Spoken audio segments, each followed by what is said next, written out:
Hey, what's going on, guys? So today we are going to do an 8-month review of the Pit Boss 1150. Now, there's a couple things that we don't like, but other stuff that we really do enjoy. So let's go ahead and check it out. So first thing is first, gents, has to be the controller. Just has to be. And the reason I say that it's going to be the controller is because that was the biggest flaw that Pit Boss had with this PID controller. It had 25-degree increments. It did not have the 275-degree setting. It went from 250 to 300 right away. It had some problems holding at 225, 250, give or take. There's some videos that I made to band-aid these things, but ultimately it was not a true fix. So the controller itself is going to be the biggest con if you had an older model. That's going to be it. So first thing is first, guys. That's going to have to be these racks. They do not slide over. It'd be real nice if they slid over, be nice and good. Same thing with these bottom ones, because I feel that if you put meat down here and you want to use this top area too, I feel that if you are able to pull these out, you'll be able to go ahead and monitor the bottom meats a lot better than you would on the top. Because now if you have some meat down here and you got some meat over here, you're going to try and either spritz this one in a very uncomfortable way or over here on this side, because now this top rack is being used. So if you were to slide it, if you were to slide it down, you'd be able to spritz, you'd be able to mop, you can do everything that you need to do without disrupting the top one. So that's the first con that I have for it. The second one would be that this top rack, while it's there, and sometimes I use it, very rarely, but I do use it, it's not able to hold large pieces of meat. So if you come over here, yeah, you got maybe about 4 to 5 inches of clearance, which is all right. The problem with that is that if you were to put a brisket in here, as it's heating up and everything, it'll start to swell up and it'll start hitting this top piece or this bolt slash nut. It'll start hitting it. You can put rack of ribs, you can do all that stuff, no problem, but you cannot put a pork butt, you cannot put a brisket in here, otherwise it's going to swell up and it'll start hitting this top part. Now the other part is that you have 4 grates. You got 1, 2, 3, 4. Problem with these is that you can see the huge gap right here. See this? Huge gap. And I would have preferred maybe 3 racks instead of 4. The reason being is because whenever we do any type of sear action, I don't like this middle piece right over here being on the steaks.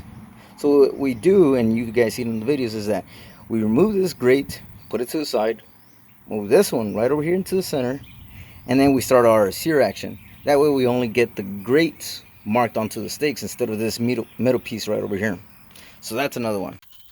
Alrighty, so this is how I normally do all the cooks. I remove the top rack. There's really not a need for it. I mean, if you have a large family or doing a large cookout, then you definitely want to use the entire capacity that you can achieve. But I wanted to show this over to you guys. Anytime that you guys do some sear action, you're going to have to re-season it. You can season everything else, but the problem is that whenever you start doing the high temp sear action like we did with the cowboy steak, you're going to have to re-season everything all over again. To some people that can be a pain, other times not so much. Now, another thing that I wanted to talk about is this folding table. Not a whole lot of people talk about this. It's sturdy. It can hold some weight. The problem is that it's a little too short, so whenever you bring out a cutting board with meat, it overlaps a little bit on this side, right? Not a huge deal, but it's just one of those things. It also sits a little, it doesn't sit low enough, because sometimes if you have the meat in here and you try and close the lid, you see that you only got this much space if you try and put the meat as close as possible to the barrel, so you have to back it up some. All right, now here's the thing. There's a temperature difference from left to right. Left being more accurate to whatever the controller says, to right side being about 50 degrees or so different. So if you put it about 180 degrees, this side will mostly stay 180, and I've proven that with the Inkbird and the Meter Plus. In the middle, it's going to be around, if this is 180, this is going to be more around the 200 to 210, give or take, and this being about 230. Same thing if you try and put it at 220. This is going to be about 220, about 250, and about 275 on this side. Now you can you can take advantage of that by putting like a brisket flat over here and the point on this side. That might be a problem for some people. I just try and use what I know about the smoker and use it to my advantage.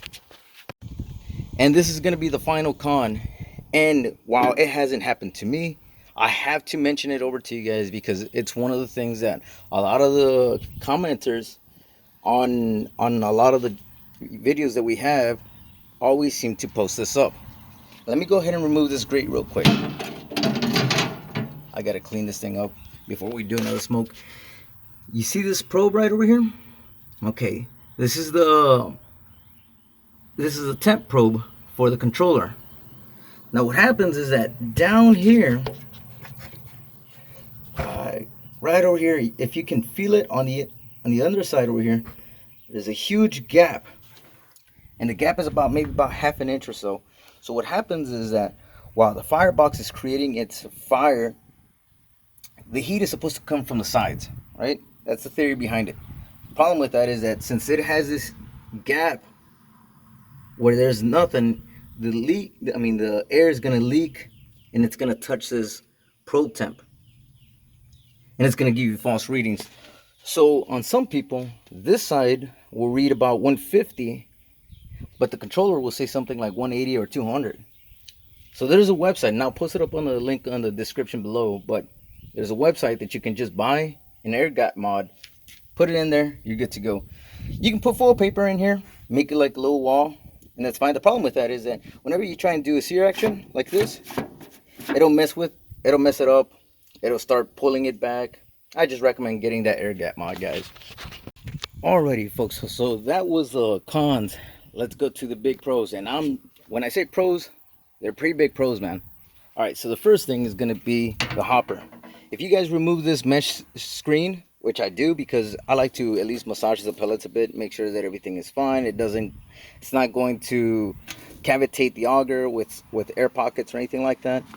So if you remove that, you can fit almost 40 pounds of pellets in here.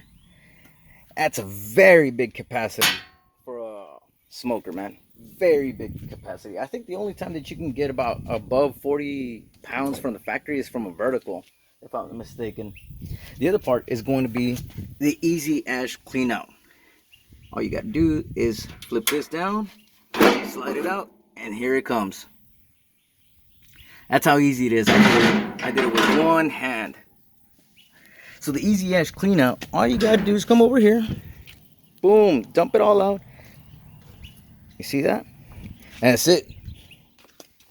I'll go ahead and put that up here in a bit. The easy ash clean out is fantastic. Make things so much easier. The other pro to this has got to be the direct sear action, guys. It just has to be. I love this thing. That's one of the reasons why I got rid of the vertical. Yeah, it smoked and it was great. However, if you guys check out the YouTube video where we compare the vertical versus this one actually had more smoke flavor than the other one. And to top it all off, the vertical doesn't have the sear action. And you can do some reverse seared steaks in here. It's fantastic, man. It's great. This is a huge pro in my book. So the next pros are going to be from the controller itself. What I mean by that is that this updated controller, most of the Pitboss 1150s on the stores right now already have it, so you don't have to worry about it. But this controller is fantastic. You got 10-degree increments, you got your smoke mode, you got your 4 probe temps. It only comes with 2, but you can buy another 2. And these are pretty accurate when I compare them to the Inkbird and the Meter Plus. They're pretty accurate. I've used them for meat, I used them for ambient temp, and they're pretty accurate, man.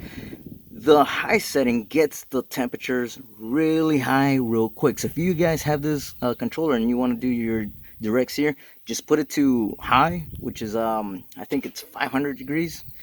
Put it up there and you're gonna see how quick that fire builds up. Very good. And last but not least, guys, the biggest pro I have for this thing is that I smoked on this thing in some very high rain weather. I mean, the rain just came down hard as hell. And I'll go ahead and post up a clip right now. Bruh, it's pouring. It's pouring. Come on, baby. Come on, don't fail me now. Alrighty, come on. Woo! Alright, guys. You see what I'm doing for you guys? Alright, we'll see what she does, man. Come on, baby. Go, baby, go! Now, I've talked to Pit Boss, and they assured me that the controller itself can withstand water. It's water resistant. It's not waterproof, meaning that you can't submerge it in water and it'd be all right. But it can take, some weather behind it. The only thing is that I covered this part so that the pellets won't get soaked. Even when I've left this uncovered and it rained, I never saw that the pellets in the inside ever got wet, even with these little holes on the inside. I mean, these holes from the bolts that we removed for the little screen. Even then, I never had water go in. I mean, I'm sure it can, but I haven't seen it personally on my 1150. This thing can take a beating. Rain, cold.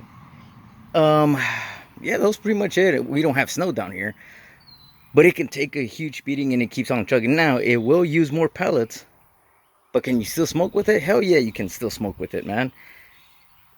And I got rid of my vertical for this thing. I had the vertical and I had this one. And I just said, you know what? I love the vertical. It's great. Huge capacity. I think on that one it's about 70 pounds if I'm not mistaken. But I got rid of it and I keep this one. And this is the one that I use the most. We have a Kamado Joe. Kamado Joe is great. Fantastic. It does take a while for the coals to ember up. And then you got to do your wood. Sometimes you got to check the temps. When I don't want to fuss with anything, I just use this thing. I put the meat in there, put the temp, boom, go inside, do what I got to do. We do have an offset smoker coming in, but that's going to be for a whole different video, whole everything else. But guys, I just want to bring up the 8-month review on this thing. It's been great. It's been fantastic. There's a couple of things that, we would have liked a little bit better, kind of like the sliding racks. But outside of that, it's been a great smoker, and I think I'm gonna end up keeping this for a very long time. So you guys are probably gonna see even more videos on this. Anyways, guys, just want to bring that up. Hope you guys have a great day, and if you're thinking about a smoker, you cannot beat this thing. You just cannot. For the money, you're not gonna beat it. PID, Wi-Fi, easy ash clean out, 4 probes, 40 pound, well, almost 40 pound hopper capacity. What else do you want, man? I mean, it has even the Smoke It app. Right now, I haven't talked too much about it because it doesn't have the update for the 10-degree increments. But once it does get updated, I'll go ahead and mention over to you guys. This is a very good smoker for the money. Very good unit. And it's taken some abuse from the weather, and it's still chugging, guys. So with that, please like and subscribe, and we'll see you guys then.